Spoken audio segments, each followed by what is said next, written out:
வணக்கம். Trending news Tamil channel அன்பர்கள் அனைவரையும் வரவேற்கிறோம். இன்னைக்கு நம்ம ட்ரெண்டிங்கா இருக்க விஷயம் என்னன்னு பார்க்கலாம் வாங்க. நம்மளோட இப்போ இந்த காலகட்டத்துல ரொம்ப நடந்துட்டு இருக்க விஷயம் என்னன்னா, இப்போ என்னன்னா நம்ம நாட்டுல இப்போ நம்ம கிராமத்துல ஏதாவது ஒரு பிரச்சனை அப்படின்னா நம்ம விஓ ஆஃபீஸ்ல போய் நம்ம அந்த பிரச்சனையை தீர்த்துக்க முயற்சி பண்ணுவோம். அதே நேரத்துல நம்மளுடைய எல்லா மாவட்டங்கள்ல பிரச்சனை அப்படின்னா கலெக்டர் ஆஃபீஸ்ல போய் ஒரு மனு கொடுத்து கிராமத்துக்கு என்னென்ன தேவை, மாவட்டங்கள்ல என்ன பிரச்சனை அப்படிங்கிறத சரி செய்வாங்க. இப்போ மாவட்டங்கள்ல பிரச்சனை ஏற்படும் பொழுது எம்எல்ஏக்கள் மூலமா, எம்பிக்கள் மூலமா அது முதல்வர் அவர்கள் வரைக்கும் போய் மக்களோட பிரச்சனைகள், இப்போ குடிநீர் பிரச்சனையா இருக்கட்டும், இல்லாட்டி குளம் தூர்வாரத பிரச்சனையா இருக்கட்டும், இந்த மாதிரி மக்களுக்கு தேவையான அடிப்படை வசதிகள் பிரச்சனை, எல்லா விதமான பிரச்சனைகளையும் தீர்க்கிறதுக்கு ஒவ்வொரு இடத்துலயும் ஒவ்வொரு விதமான பிரச்சனைகள் தீர்வு செய்யக்கூடிய இடங்கள் நம்ம மாநில ரீதியா நம்மள அரசியலமைப்பு சட்டப்படி நமக்கு வரையறுத்து வச்சிருக்காங்க.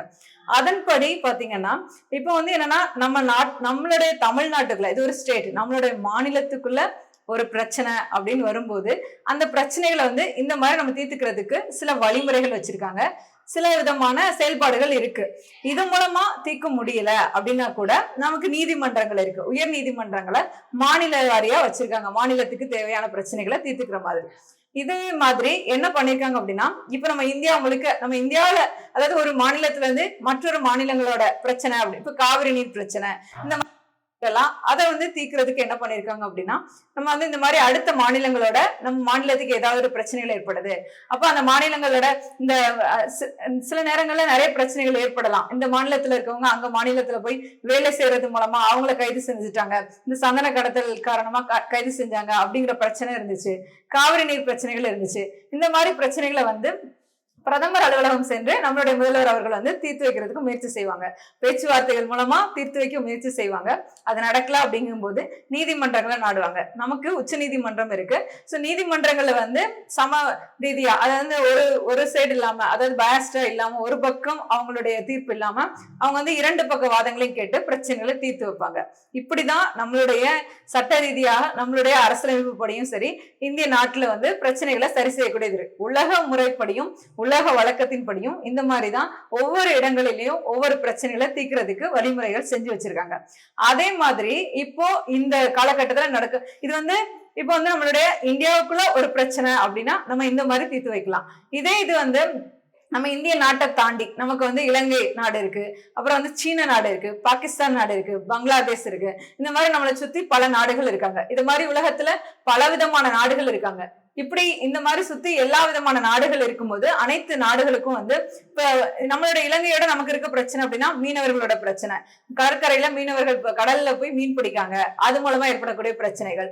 பாகிஸ்தானோட நமக்கு ஒரு பிரச்சனைகள் இருக்கு, அது மாதிரி சீனாவோட பிரச்சனைகள் இருக்கு. இந்த மாதிரி சில பிரச்சனைகளை இந்த மாதிரி நாடுகளுக்குள்ள பிரச்சனைகள் ஏற்படும் போது அது அவங்க ஒவ்வொரு நாடுகளும் அவங்க நேரடியா போய் பேச்சுவார்த்தைக்கு அழைப்பு விடுப்பாங்க. பேச்சுவார்த்தையின் மூலமா தீராத பிரச்சனை நம்ம இன்னொருத்தங்க யாராவது ஒருத்தங்க நடுவுல இருந்து நமக்கு அந்த பிரச்சனையை சரி செய்யும் போது அந்த பிரச்சனை சுமூகமா முடியும். அது போர் வரைக்கும் செல்லாது அப்படிங்கிறதுக்காக உருவாக்கப்பட்ட ஒரு அமைப்பு தான். அதாவது கடந்த காலங்கள்ல போர் எல்லாருக்குமே தெரியும், ஜப்பான்ல நடந்த 2ஆம் உலக போர் மிகப்பெரிய பாதிப்பு ஏற்படுத்தி உலகத்தையே உலுக்கி போட்டதுன்னு சொல்லலாம்.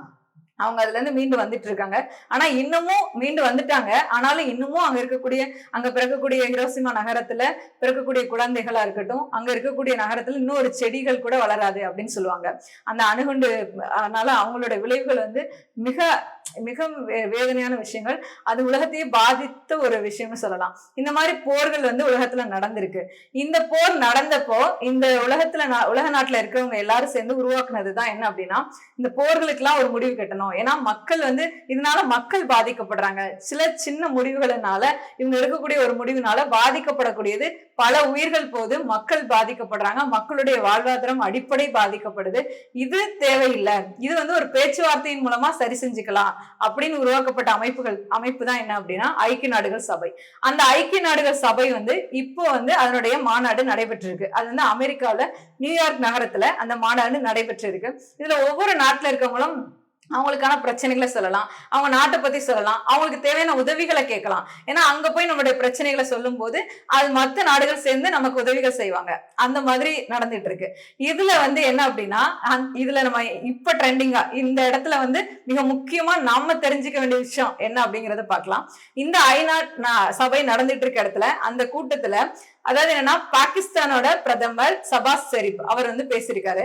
அவருக்கு பேச கொடுத்த நேரம் வந்து 20 நிமிடங்கள். அந்த 20 நிமிடத்துல அவர் அதிகமான நேரம் செலவழிச்சு பேசினது எதை பத்தி அப்படின்னா இந்தியாவோட காஷ்மீரை பத்தி தான். அதாவது ஜம்மு காஷ்மீர் இந்தியாவில இருக்கக்கூடிய ஒரு மாநிலம். இந்த மாநிலம் வந்து இந்த மாநிலத்தை பத்தி அவர் ஏன் பேசுறாரு? ஏன்னா நம்ம கூட இருக்கக்கூடிய நம்ம இந்திய மாநிலத்துல இருக்கக்கூடிய ஒரு மாநிலத்தை பத்தி பாகிஸ்தான் பிரதமர் பேசியிருக்காரு அப்படின்னா அது எதற்காக அப்படின்னு நம்ம தெரிஞ்சுக்கலாம்.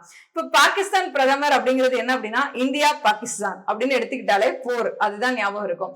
ஏன் அப்படின்னா இந்தியாவில இருக்கக்கூடிய மக்கள் வந்து நம்ம இந்தியா எப்படின்னாலே இது வந்து வேற்றுமையில் ஒற்றுமை உள்ள நாடு. பலவிதமான என்ன சொல்றது பலவிதமான மதங்கள் மக்கள் வாழக்கூடிய ஒரு நாடு. இது இறையாண்மை மிக்க நாடு. நம்ம நாட்டுல வந்து நம்ம நாட்டோட அண்டை நாடு தான் பாகிஸ்தான் நாடு. இந்தியாவில இருந்து சுதந்திரம் அடைஞ்சதுக்கு அப்புறம் பிரிந்த நாடு தான் பாகிஸ்தான்.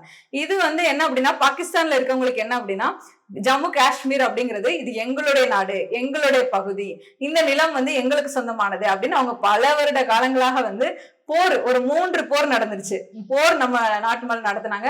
அவங்க வந்து 3 போர் மூலமாவும் இந்த காஷ்மீர் வந்து எங்களோட இணைக்கப்படணும், காஷ்மீர் எங்களுக்கு தான் வேணும் அப்படின்னு சொல்லி அவங்க பல பிரச்சனைகளை ஏற்படுத்தினாங்க. ஆனாலும் அவங்களுக்கு அது போய் சேரல. ஏன்னா நம்ம இந்திய மாநிலத்தோட இணைக்கப்பட்டதுதான் ஜம்மு காஷ்மீர். ஜம்மு காஷ்மீருக்கு நம்ம ஒரு சிறப்பு அந்தஸ்து வழங்கி நம்ம வந்து அதை வந்து நம்மளுடைய இந்தியாவில் இருக்கக்கூடிய ஒரு மாநிலமா நம்ம அதை பாதுகாத்து வந்துட்டு இருக்கோம். அந்த மக்களுக்கு தேவையான விஷயங்களை நம்ம இந்திய நாடு பண்ணணும் அப்படின்னு எல்லா விஷயங்களும் பண்ணிட்டு இருக்காங்க. அப்படி இருக்க சூழல்ல அந்த பாகிஸ்தான்ல இருக்கக்கூடிய அதிபர்கள் வந்து பாகிஸ்தான் பிரதமர் வந்து நம்மளுடைய நாடை பத்தி பேசியிருக்காரு. இது என்ன அப்படின்னா இப்ப வந்து இந்த நாட்டுல இப்ப நடக்கக்கூடிய விஷயங்கள் என்ன அப்படின்னா இப்போ நம்ம இவங்க ஏன் இப்ப ஐநா சபையில போய் இதை பத்தி பேசுறாங்க? ஏன் இப்போ வந்து நார்மலா இருக்கக்கூடிய நேரத்துல சும்மா இருக்கிற நேரத்துல எதுக்கு தேவையில்லாம நம்மளுடைய ஜம்மு காஷ்மீரை பத்தி ஐநா சபையில போய் பேசணும் அப்படிங்கிறது தான் முக்கியம். ஏன் அப்படின்னா இப்போ இந்த செப்டம்பர் 30, 2024 காஷ்மீர்ல வந்து ஜம்மு காஷ்மீர்ல வந்து தேர்தல் சட்டசபை தேர்தல் வந்து நடக்க இருக்குது. இது என்ன அப்படின்னா கடந்த காலங்கள்ல பிரதமர் மோடி அவர்கள் வந்து ஒரு தைரியமாக எடுத்த ஒரு முடிவு. அதாவது அரசியல் ரீதியா சில முடிவுகளை எடுக்கிறதுக்கு வந்து யோசிப்பாங்க. ஆனா இவர் வந்து ரொம்ப துணிச்சலகரமா எடுத்த ஒரு முடிவு என்ன அப்படின்னா ஜம்மு காஷ்மீருக்கு அதுக்கு வந்து ஒரு சிறப்பு அந்தஸ்து இருக்கு. சட்டம் வந்து 370 படி அவங்களுக்கு வந்து ஒரு சிறப்பு அந்தஸ்து கொடுத்திருக்காங்க. ஏன்னா அந்த மாநிலத்துல இப்ப நார்மலா நம்ம மாநிலத்துல நம்ம ஏதாவது ஒரு இடம் வாங்கணும் அப்படின்னா நம்ம வாங்க முடியும். நம்ம அண்டை நாடுகள்ல வாங்கினா கூட வாங்க முடியும், அண்டை மாநிலங்கள்ல. ஆனா வந்து ஜம்மு காஷ்மீர்ல போய் ஒரு சாதாரண மக்கள் யாரும் போய் அங்க போய் இடம் வாங்க முடியாது, அங்க குடியேற முடியாது. அதுக்குன்னு ஒரு சிறப்பான சில வழிமுறைகளையும் சில விதமான வேறு விதமான கொள்கைகளையும் அந்த மாநிலத்துக்கு வச்சிருந்தாங்க. அப்போ மோடி அவர்கள் பண்ணது என்ன அப்படின்னா அந்த சிறப்பு அந்தஸ்தை நீக்கிட்டாங்க. சிறப்பு அந்தஸ்தை நீக்கிட்டு யூனியன் பிரதேசங்கள்ல அதையும் ஒன்னா சேர்த்தரணும் அப்படின்னு சொல்லி அவர் எடுத்த முடிவு. அந்த முடிவுக்கு வந்து என்ன அப்படின்னா நம்மளுடைய குடியரசுத் தலைவர் அவர்கள் அவங்க கையெழுத்திட்டு அந்த முடிவு சரின்னு சொல்லி எடுத்து கொடுத்திருக்காங்க. இந்த பிரச்சனை வந்து நம்ம நாடு முழுவதும் ஒரு பெரிய பிரச்சனையா வெடிச்சது. அப்படி வரும்போது இந்த பிரச்சனைக்கு வந்து உச்சநீதிமன்றத்தை நாடினாங்க. அப்படி சொல்லும் போது அங்க உச்சநீதிமன்ற நீதிபதிகள் வந்து தீர்ப்பு வழங்கியிருக்காங்க. என்ன தீர்ப்பு வழங்கியிருக்காங்க அப்படின்னா ஜம்மு காஷ்மீர் அப்படிங்கிறது நம்ம மாநிலத்துல நம்ம இந்தியாவில் இணைந்த ஒரு மாநிலம். அந்த மாநிலத்துக்கு சிறப்பு அந்தஸ்து நீக்கப்பட்டது வந்து சரிதான் அப்படின்னு சொல்லியிருக்காங்க. அதே மாதிரி அதை நீக்கினது யாரு அப்படின்னா நம்மளுடைய குடியரசுத் தலைவர் அவர்கள். அதனால குடியரசுத் தலைவர் அவர்களுக்கு மட்டுமே வந்து என்ன அப்படின்னா இந்த சட்டத்தை இப்ப சிறப்பு அந்தஸ்து நீக்கிட்டாங்க. திடீர்னு வந்து சிறப்பு அந்தஸ்து கொடுக்கலாம் அப்படின்னு ஒரு முடிவு எடுக்கலாம் அப்படின்னு நினைச்சாலும் அந்த முடிவு யாருடையது அப்படின்னா நம்மளுடைய குடியரசுத் தலைவர் மட்டுமே, அவர் கையில மட்டுமே, அவர் மட்டுமே அந்த உரிமை உண்டு அப்படிங்கிறதையும் அவங்க தெளிவா வெளிப்படுத்தியிருக்காங்க. இப்போ அந்த மாநிலத்துல வந்து பல காலங்கள் அது வந்து ஒரு ஜம்மு காஷ்மீர் அப்படின்னாலே அது காஷ்மீர் ஆப்பிள் எல்லாருக்கும் தெரியும். அது வந்து என்னன்னா ஒரு அழகிய நகரமா இருந்தக்கூடிய ஒரு நகரம். ஆனா அந்த நகரத்துல போர், பாகிஸ்தானோட தீவிரவாதத்தினால அவங்க அடிக்கடி போர் மூலமா நம்ம மக்களை பாதிக்கப்படக்கூடிய விஷயங்கள் நிறைய நடந்திருக்கு. அங்க வந்து நம்ம இந்தியாவில இப்படி ஒரு இடம் இருக்கா அப்படிங்கிற அளவுக்கு வேதனை அளிக்கக்கூடிய அளவுல அங்க இருக்க பெண்கள் வந்து பாதிக்கப்பட்டிருக்காங்க, அங்குள்ள மக்கள் பாதிக்கப்படுறாங்க. அவங்களோட அடிப்படையான வாழ்க்கையை அவங்க வாழ முடியாது. அந்த அளவுக்கு எப்போ எந்த இடத்துல குண்டு வெடிக்கும், எப்போ என்ன நடக்கும் அப்படிங்கிறதே தெரியாது. அந்த மாதிரி ஒரு சூழ்நிலையா தான் அந்த எல்லைகள் இருக்கு. இப்போ இந்த மாதிரி ஒரு சூழ்நிலையில இங்க வந்து இதை வந்து நம்மளுடைய இந்திய மாநிலத்துல ஒரு மாநிலமா மாத்தும் பொழுது இந்த பிரச்சனைகள் எல்லாம் சரி செய்ய முடியும் அப்படின்னு நினைச்சுதான் இதை பண்ணிருக்காங்க. இப்ப சட்டசபை தேர்தல் வர்றதுனால அது வந்து அதுக்கான ஒரு முடிவா இனிமே வந்து இது இந்தியாவோட இணைந்ததுதான் ஜம்மு காஷ்மீர் அப்படிங்கிறத நம்மளால மாற்றவே முடியாது. ஏன்னா நம்மளுடைய இந்திய வரைபடத்துல பாத்தீங்கன்னா நம்மளுடைய தலைமையில இருக்கக்கூடிய ஒரு அழகிய வடிவமே வந்து ஜம்மு காஷ்மீரால உருவானதுதான் சொல்லலாம். இதன்படி என்ன பண்ணாங்க அப்படின்னா, இதுக்கு முன்னாடியே பல நாடுகள்ல வந்து இவங்க வந்து பல முறை வந்து மற்ற நாடுகள்லயும் சரி ஐநாவிலையும் சரி இதை பத்தி பேசியிருக்காங்க. அப்படி பேசும் பொழுது அவங்களே என்ன சொல்லிட்டாங்க அப்படின்னா, இது வந்து ஒரு உள்நாட்டு விவகாரம், இந்த ஆக்கிரமிப்பு அப்படிங்கிறது இது வந்து நில ஆக்கிரமிப்பு பிரச்சனை, இந்த பிரச்சனையை நீங்களே பேசி தீர்த்துக்கோங்க அப்படின்னு அவங்க ஒதுங்கிட்டாங்க. ஆனாலும் பிரதமர் ஷபாஸ் ஷெரீப் வந்து இதை பத்தி அங்க பேசியிருக்காரு. இது வந்து பேசியிருக்காங்க. இப்போ வந்து இதுல வந்து என்ன அப்படின்னா, நம்மளுடைய இந்த ஜம்மு காஷ்மீர்ல வந்து மக்கள் வந்து அமைதியான சூழ்நிலையில வாழணும், அவங்களுக்கு ஒரு அமைதியான சூழல் ஏற்படணும், அவங்க மகிழ்ச்சியா வாழணும் அப்படிங்கிறதுக்காக தான் இந்த முடிவுகளை எடுத்திருக்காங்க. இந்த முடிவுகள்ல வந்து இது வந்து சிறப்பான ஒரு முடிவு. ஆனாலும் அவங்க பிரச்சனை கொடுத்துக்கிட்டே இருந்ததுனால இடையில வந்து ஒரு சில ஒப்பந்தங்கள்லாம் நடந்துச்சு. அப்ப தாஸ்கண்ட் ஒப்பந்தம்னு ஒரு ஒப்பந்தம் ஏற்படுத்தினாங்க.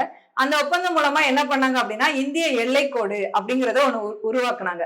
அப்படி உருவாக்கும் போது எல்லைக்கோடு அப்படிங்கறது ஒண்ணு ஒரு இதை உருவாக்கும் பொழுது இந்தியாவுக்கும் பாகிஸ்தானுக்கும் இடையிலே ஒரு கோட்பாடு உருவாக்கி இதுதான் உங்களோட நிலத்திற்கான எல்லை, இந்த எல்லையை தாண்டி வரக்கூடாது அப்படின்னு உருவாக்குனாங்க.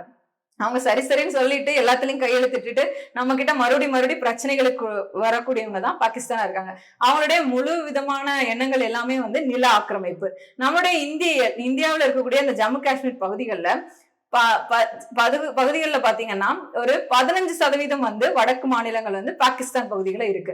ஒரு 40% கிட்ட வந்து நம்ம இந்தியாவில இருக்கு. ஒரு 35% சீனாவோட இருக்கு. சோ இந்த பகுதிகள் வந்து இந்தியா, சீனா, பாகிஸ்தான் இந்த மாதிரி 3 விதமான ஒரு எல்லை பிரச்சனையிலேயே இது நீடிச்சிட்டு இருக்கு. இந்த பிரச்சனைக்கெல்லாம் ஒரு தீர்வா அமையும், நிச்சயமா அமையக்கூடிய விஷயம் என்ன அப்படின்னா, இந்த சட்டசபை தேர்தல் இது இந்திய மாநிலத்துல ஒரு மாநிலமாக தான் இருக்கு. இந்த மாநிலம் வந்து இந்தியாவில் இருக்கக்கூடிய மற்ற மாநிலங்கள் எப்படி சிறப்பான அமைதியான ஒரு சூழலை ஏற்படுத்தி வாழ்றாங்களோ அதே மாதிரி இந்த மாநிலமும் வாழும் அப்படிங்கிறது தான் நம்மளுடைய இறையாண்மைப்படி அந்த மக்களையும் நம்ம பாதுகாக்கணும் அப்படின்னு அதை செய்யறாங்க. இது சுதந்திர காலத்துல இருந்தே வந்து அப்ப இருந்த மன்னர்கள் ஆட்சியிலேயே வந்து இது இந்தியாவுக்கு சொந்தமானதான் எழுதி கொடுத்திருக்காங்க.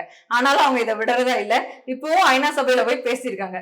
ஐநா சபையில போய் இப்படி பேசினதுனால அதுக்கு நம்மளுடைய இந்திய தூதரா இருக்கக்கூடியவங்க அவங்க சிறப்பான பதிலடி கொடுத்திருக்காங்க. அதான் பகவா மங்களானந்தன் அப்படிங்கிறவர் வந்து என்ன ஒரு பதிலடி கொடுத்திருக்காரு அப்படின்னா, நீங்க வந்து நில ஆக்கிரமிப்பு அப்படிங்கிற விஷயங்களால நிறைய தீவிரவாதத்தை வெளிப்படுத்துறீங்க, மக்கள் வந்து பாதிக்கக்கூடிய இடமா இருக்கு. பாகிஸ்தான் வந்து திரும்ப எங்கள் மீது இப்படி ஒரு சூழலை ஏற்படுத்தினீங்க அப்படின்னா நீங்க வந்து கடுமையான விளைவுகளை சந்திக்க நேரிடும். ஏன்னா இந்தியா வந்து ஒரு மிகப்பெரிய நாடு.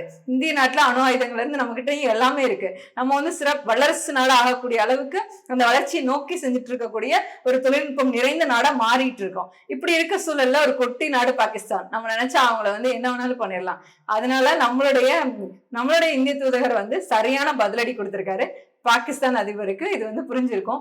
இந்தியா இன்னும் கொஞ்ச நாள்ல வந்து இந்த ஜம்மு காஷ்மீர் மாநில பிரச்சனைகள் முழுமையா நீங்கி மக்கள் வந்து மகிழ்ச்சியா வாழக்கூடிய சூழல் அமையும்.